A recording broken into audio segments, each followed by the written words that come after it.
జనజ్వాల news YouTube channel like, share, subscribe చేయండి. తాజా వార్తలను చూడండి.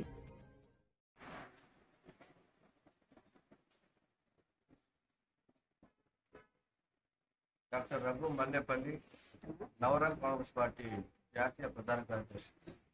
నవరంగ్ కాంగ్రెస్ పార్టీ దేశం మొత్తం మీద ఎంపీ స్థానాలు పోటీ చేస్తూ, అదేవిధంగా ఈ రాష్ట్రంలో 75 అసెంబ్లీ స్థానాలు మరియు 15 ఎంపీ స్థానాలు పోటీ చేస్తుంది. నేను ముఖ్యంగా నెల్లూరు ఎంపీ అభ్యర్థిగా పోటీ చేస్తున్నాను. మిత్రులారా, చూస్తా ఉన్నాం, ఈరోజు ఈ రాష్ట్రంలో ప్రజాస్వామ్యాన్ని పూర్తి చేసే విధంగా కొంతమంది అధికారులు కుల పిచ్చితోటి, కుల గచ్చితోటి జగన్మోహన్ రెడ్డిని మళ్ళా అధికారంలో తీసుకురావడానికి ఒక పంతం బట్టి ఆర్ఓలు, ముఖ్యంగా ఆర్ఓలు పక్షపాతిగా వ్యవహరిస్తూ ప్రజాస్వామ్యాన్ని ఉపహాసం చేస్తున్నారు. అందులో భాగంగా ఎల్లమంచిలి మరియు మచిలీపట్నం మరియు పేటాపురం ఉన్నటువంటి 3 అసెంబ్లీ స్థానాల్లో మేము ఎమ్మెల్యే నిలబెట్టాము. వీళ్ళు ఫేక్ వేరే ఒక నామినేషన్ చేయించి నవరంగ్ కాంగ్రెస్ అభ్యర్థులు పెట్టడం జరిగింది. దీని మీద మేము ఆర్ఓకి, కలెక్టర్ గారికి మరియు చీఫ్ ఎలక్టరల్ ఆఫీసర్ కి, ఎలక్షన్ కమిషన్ ఇండియా కూడా వీళ్ళ మీద కంప్లైంట్ ఇవ్వడం జరిగింది.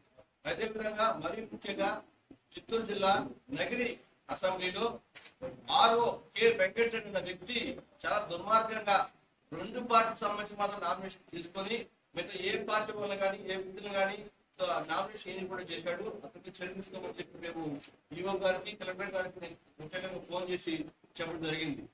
కె వెంకటరెడ్డి గారు, మీరు ప్రజాస్వామ్యాన్ని అపహాస్యం చేస్తున్నారు. ఈ దేశంలో, ఈ రాష్ట్రంలో ప్రతి ఒక్కరు కూడా ఎలక్షన్ పోటీ చేయాలి, గెలవాలన్నది ప్రజాస్వామ్యం కల్పించిన హక్కు. ఈ హక్కుని మీరు భంగం చేయొద్దు. మీరు ఖచ్చితంగా మీరు దీనికి బాధ్యులు అవుతారు, గుర్తుపెట్టుకోండి. రేపైతే వాళ్ళని నామినేషన్ యాక్సెప్ట్ చేయండి. ఓన్లీ రెడ్డి సామాజిక వర్గానికి సంబంధించినటువంటి నామినేషన్ ప్రకటించడం జరిగింది. కె వెంకటరెడ్డి అతను ఆర్ఓ. ఇతని మీద కూడా చర్యలు తీసుకోవాలి. మిత్రులారా, ఈ రోజు ఈ రాష్ట్రంలో ప్రజలకు ఒక అవకాశం వచ్చింది, ఒక ప్రత్యామ్నాయంగా ఒక అవకాశం వచ్చింది. ప్రత్యేక ప్రభుత్వం ఏర్పడపని ఈ రాష్ట్రంలో 6,000 కులాలు ఉంటే కేవలం 2 కులాలు మాత్రమే ఈ రాష్ట్రాన్ని పరిపాలిస్తూ, ఓడలు మాత్రమే సర్వ హక్కులు, సర్వ సుఖాలు అనిపిస్తూ ఉన్నారు. ప్రజలకు ఒక అవకాశం వచ్చింది. ఈ అవకాశం ఉపయోగించుకొని ఓటు అనే ఆయుధం ద్వారా ప్రత్యేకమైన పార్టీ నవరంగ్ కాంగ్రెస్ పార్టీని, మరి మాకు ఒక ఏపీ ఫ్రంట్ ఏర్పడ్డాం. 7 లక్షల గారు, విజయ్ కుమార్ గారు, ప్రోగ్రామ్ గారు, ఐఆర్ఎస్ శోభాగ్ గారు, వీళ్ళందరూ ఒక ఫ్రంట్ గా ఏర్పడ్డాము. వీళ్ళందరూ భాగస్వామ్యం. మేము 170 స్థానాల్లో పోటీ చేస్తున్నాం, 20 ఎంపీ స్థానాల్లో పోటీ చేస్తున్నాం. ప్రత్యేకంగా ఆలోచించండి. ఈ 2 కులాలు ఈ రాష్ట్రాన్ని సర్వనాశనం చేసేసాయి. ఈ రాష్ట్రంలో పేదరికాన్ని, కులాన్ని, అసమానతలను, నిరుద్యోగాన్ని పెంచుకొచ్చాయి. కాబట్టి మళ్ళా మనకు ఓటు వేయడం అంటే బాబాసాహెబ్ డాక్టర్ అంబేద్కర్ చెప్పినట్లుగా గురుజింద గారికి కట్టెందించినట్లే ఎవరైతే పేదరికాన్ని, నిరుద్యోగాన్ని, అసమానతని, కులాన్ని పెంచుకొస్తున్నారో వాళ్ళకు అధికారం ఇవ్వడం అంటే నిరుద్యోగ గారికి కత్తి అందించినట్టు బాబాసాహెబ్ చాలా స్పష్టంగా చెప్పడం జరిగింది. మిత్రులారా, ఆధారపడి ప్రజలారా, ఒకసారి ఆలోచన చేయండి. అధికారం మొత్తం మన చేతుల్లో పెట్టి మనం బెట్టింగ్ చేసుకోవడం చాలా దుర్మార్గం. ముఖ్యంగా దళితులు, దళిత క్రిస్టియన్స్ మిమ్మల్ని మోసం చేసిన విధంగా 77 సంవత్సరాల్లో ఏ ప్రభుత్వము, ఏ వ్యక్తి జగన్మోహన్ చేసే మోసం ఈ దళిత క్రిస్టియన్స్ కి, దళితులకి, ముస్లింస్ కి, ఇతను దళిత ఓట్లు, దళిత క్రిస్టియన్ ఓట్లు, ముస్లిం ఓట్లు నెగ్గాడు ఈయన జగన్మోహన్ రెడ్డి. కానీ ఫస్ట్ ఎఫెక్ట్ అయింది, బాధ్యత అయింది ఈ దళిత క్రిస్టియన్లు, ఎస్సీ, ఎస్పెషల్లీ మాల సామాజిక వర్గానికి ఉన్నటువంటి వీళ్ళ మీద టార్గెట్ చేశాడు. మీరు మేల్కొనండి, నీ శత్రువుని పిలిపించడానికి ప్రజాస్వామ్యానికి అవకాశం కల్పిస్తుంది అనేది నేను ప్రతి ఒక్కరు తెలియజేస్తాను. ముఖ్యంగా ఈ జగన్మోహన్ రెడ్డి ఏ విషయంలో కూడా ఈ రాష్ట్రాన్ని బాగుపరిచిన దాఖలు లేవు. భూమి రాజుల విషయం అయితేనేమి, నిరుద్యోగ సమస్య విషయం అయితేనేమి, లిక్కర్ విషయంలో ఏ విషయంలో కూడా ఇతను న్యాయం చేయలేదు. ఇతను పని మొత్తం డబ్బులు దోచుకోవడం, ఆ దోచుకోవడం డబ్బుతో నోటు కొనుక్కోవడమే అతని ప్రతిపాదన. మరి ఏ విషయం మీద దృష్టి పెట్టాడు, ఇతని వల్ల కాదు. మేము చాలా స్పష్టంగా చెప్తున్నాం, దాని వల్ల కాదండి. ఇతను ఏం చేయలేదు. దాన్ని డబ్బు దోచుకోవడం, 100 రూపాయలు దోచుకోవడం, 90 రూపాయలని దాన్ని అర్థం చేసుకోవడం, 10 రూపాయలు ప్రజలు బతుకుతాం. ఇదే సంక్షేమం అంటే అప్పుడు సిగ్గుబాలని మాట్లాడుతున్నాడు. ప్రజలు గమనించాలి. ఒక ప్రత్యామ్నాయం మనకు వచ్చింది, ఒక అవకాశం మనకు వచ్చింది. ఒకటి ఆయుధాన్ని ఉపయోగించుకుందాం, ఓట్లు అమ్ముకోవద్దు. ఆ ఓటు నమ్ముకుంటే మీ పిల్లల భవిష్యత్తు ఆత్మగోచరం అవుతుంది. ఉద్యోగాలు లేవు, ఇంటి లేదు, ఇల్లు లేదు. మరీ దుర్మార్గంగా ఈ జగన్మోహన్ రెడ్డి వచ్చిన తర్వాత సెంటు భూమి ప్రపంచంలో ఏ ప్రభుత్వం కూడా ఏ నాయకుడు సెంటు భూమి ఇచ్చిన దాకా లేదు. మన సెంటు భూమి ఇల్లు కట్టుకోమని ఇచ్చిన దాకా లేదు. ఈ దుర్మార్గమైన వైఎస్ జగన్మోహన్ రెడ్డి పనిచేసిండు. ఖచ్చితంగా ఈయనకి ఎలక్షన్ లో గురి చెప్పాలి.